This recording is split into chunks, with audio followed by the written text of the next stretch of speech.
तुम्हाला पॉकेट भेटणार आहे। जर तुम्ही त्या प्रश्नाचे उत्तर दिले तर तुम्हाला एक बक्षीस दिले जाईल।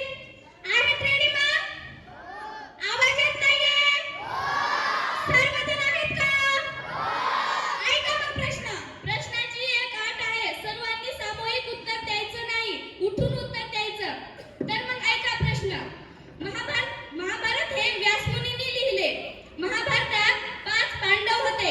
पहिला युधिष्ठिर, दुसरा भीम, तिसरा अर्जुन, चौथा नकुल आणि पाचवा सहदेव। तर मला सांगा, अर्जुन हा धनुर्धारी आहे, तर अर्जुनाच्या धनुष्याचे नाव काय? फक्त एकाने उत्तर द्यायचं। ज्याला उत्तर येते पालकाने उभं राहायचं। पालकासाठी प्रश्न आहे, महिलांसाठी प्रश्न आहे। प्रश्न पुन्हा आहे का? ज्याला येते एकाने फक्त उठून उत्तर द्यायचं। हा, तुमच्यासाठी माईक दिला जाईल। हे माईक आम्ही एक जण जागा, एक जण मध्ये जा, एक जण मध्ये जाणार। ज्याला येते त्यांनी हात वर करा। प्रश्न पुन्हा आहे का? प्रश्न रिपीट कर। पुन्हा एकदा प्रश्न सांगणार आहे, नीट ऐका। महाभारत हे व्यासमुनींनी लिहिले। महाभारत हे व्यासमुनींनी लिहिले। महाभारतात 5 पांडव होते।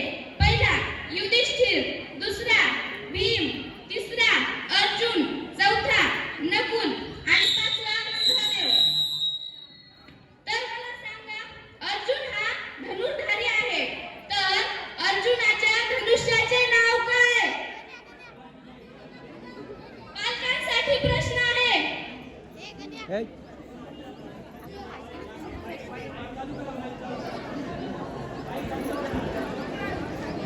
माईक चालू करा, ते वर करा बटन। अर्जुनाच्या धनुष्याचे नाव आहे गांडीव। बरोबर, अगदी बरोबर उत्तर आहे। Clap, clap. ज्यांनी उत्तर दिले त्यांनी बक्षीस घेण्यासाठी समोर यावे। या सर, वेलकम सर, वेलकम। अतिशय सुंदर पद्धतीने धनुर्धारण